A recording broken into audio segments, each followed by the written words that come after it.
Ding dong merrily on high, in heaven the bells are ringing. Ding dong merrily the sky is filled with angels singing. Gloria,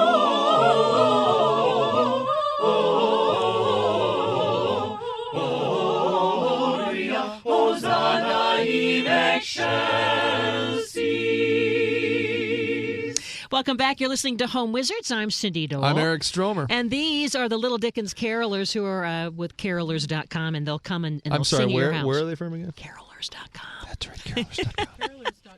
That's right. They have some great stories. We're going to, after this next segment, have them come back because they perform for the Star Trek people.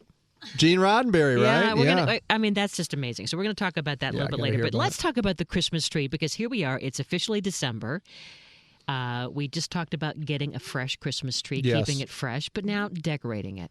Yeah. Right? Yeah, I mean, this is the whole thing. There's family traditions. There are new fashions that are being set at every moment. New stuff always coming up. What do? Do you use the old stuff? Do you get something new? What are you doing? Before you even put the stuff on, you got to figure out where you're going to put the tree. And we learned from our friends at Santa and Sons, it's important to put it in a nice spot where it's not going to get too hot. Not by a heat register, not in the window, in the sun, all that stuff. And we learned how it's so important to keep it wet and have it, watered regularly. But I like this idea of making it a decorative, watertight planter. So the stands that they provide you at the big box stores or when you buy the trees from a less experienced grower, unlike the one we just visited. Right. I don't think they hold water that well, and it seems like the water dissipates so rapidly from heat in the house. And so they look kind of cheesy, and they can do. splash over, like if you have pets, they can splash over on your wood floors or whatever. So try to have, I think, this approach where you get a nice garden container. If you have a nice terracotta pot. But I do. You have a lot. How many do you have? 97. We counted, like Bill and I counted all of our containers. I think we have 200 container plants. Yeah, we gotta get to work on so that. I have a couple spares for you if you need Thank goodness. one. But so any kind, you could spray paint it, whatever. But make that your the vessel that will be shown to the world with your tree. So inside will be this, the store-bought water container. So this is going to be the container in a container. You're basically hiding that little water bucket. You know why? This is good? Because I've been using a sheet from like third grade that I wrap around the bottom of the tree, and it just looks ghetto. Well, it's terrible. like snow. It's your tree skirt, is what you're saying. That's exactly what I'm saying. And it also doubles for Halloween. You can be a ghost. Yeah. Ooh. Let me hear some. Can we hear from the carolers creepy ooh sounds? Wow, that even sounds Charles good. Dickens, that's kind of scary. Scrooge. That really is. Yeah. Well, so think about that, having your...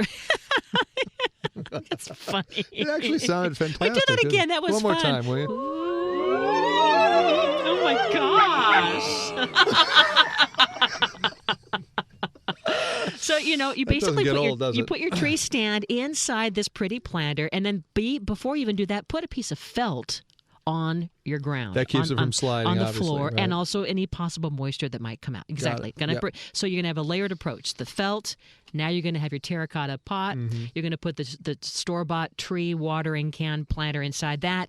But then now to be decorative, you can put little pebbles on top of where tree. And then you're introducing what? And then some moss. Oh. So then you don't really need cute. the skirt at all. I don't like the skirt at all, I got to tell you. I mean, because the presents don't really obscure it enough, and I'm glad that you're You can still suggesting use the skirt now on the floor. So now you have this, the tree planter container that's rising above. It's rising above, and now you have the skirt. I'm sorry, how's it rising above? I'm with singers here. I can. That's right. There you go. Oh God! See, now you're going to want them to always be around you at all times at the dinner table. Of my life. Yeah, that's right. All right. Wait, hold on. Can I hear some baby making music, kids? And hit it. No. Oh, that's baby music. Nursery music. All right, so. Barry White's in the house, as it turns out. Let's get it on.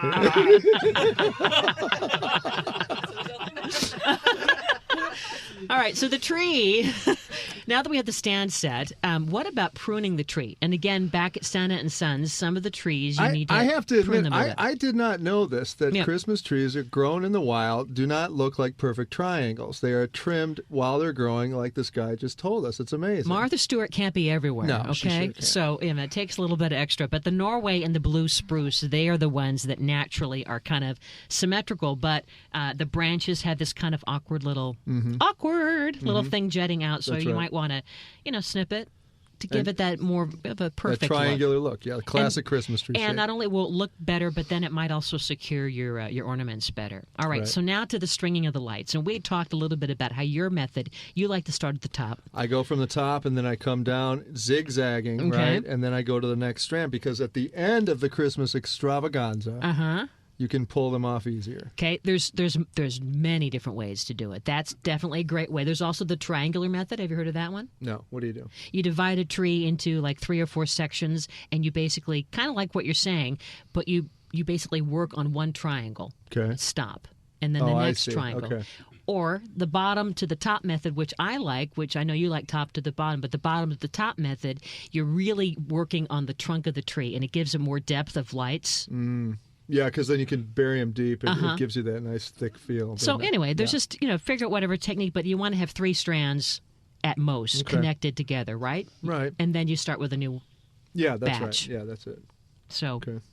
those are the different techniques on that. Now, in terms of the ornaments and the design style, what do you like to do? Well, I have a mixture of ornaments from when I was a kid, Oh, some yeah. family stuff, and then Uh-huh. of course I have some new stuff. Carolers, what kind of ornaments do you guys have? What do you got? You don't have to sing it. Yeah. Yeah. Yeah. I think they're all drunk by now. So They've been drinking. there are a lot of different ways you can go. I mean, you can go from the classic. You can go from your red and green Yeah. to your silver and gold. Or your to Patricia whatever. Breen. You can do that. That's beautiful But stuff. let's talk about just how you pick a theme, because I think that really there's no wrong to decorating a Christmas tree. It's whatever you like and That's right. expressing yourself. I don't ever change the theme up. It's always the same. Same stuff? Whatever I have available is what's on the That's tree. fine. Yeah.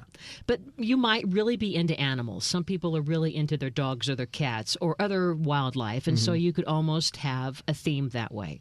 Every could. year. Or for instance, if you travel, my parents did this a lot, where they would always, that would be their thing to buy as a souvenir. Christmas Something from ornaments. around the world. Yeah, from Europe or Yeah. Mexico or wherever you go, and those are fun little artsy, craftsy, memorable. You know what things. I have got actually quite a few of little frames that are ornaments, and I put little family pictures. Those are in 'em. cute. Yeah, and now that I've been taught how to take pictures better, I'm going to use the Brian Tweet method and get great Christmas photos.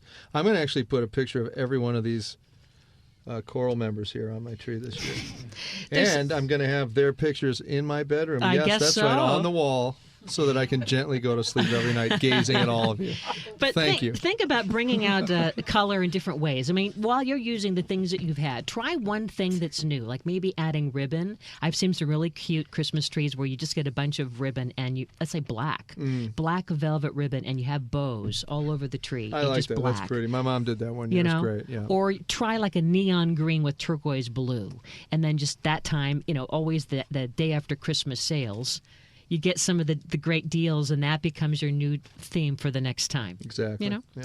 Anyway, those are some ideas, and we'll have them up on the website at yourhomewizards.com. But when we come back, we have a countdown to Christmas to hopefully keep the stress out of Christmas in terms of There's being a lot organized. of it. Yep, you bet. And we're going to hear a little bit more from our friends, Little Dickens Carolers, as they sing us into the commercial break. Home Wizards, Eric Stromer, Cindy Dole. We're back in a flash on KFWB News Talk 980.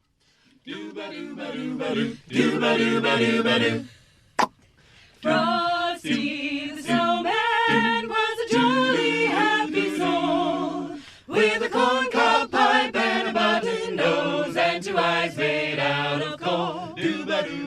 Frosty the Snowman is a fairy tale, they say. He was made of snow, but the children know how he came to life one day. There must have been some magic in that old top hat they found.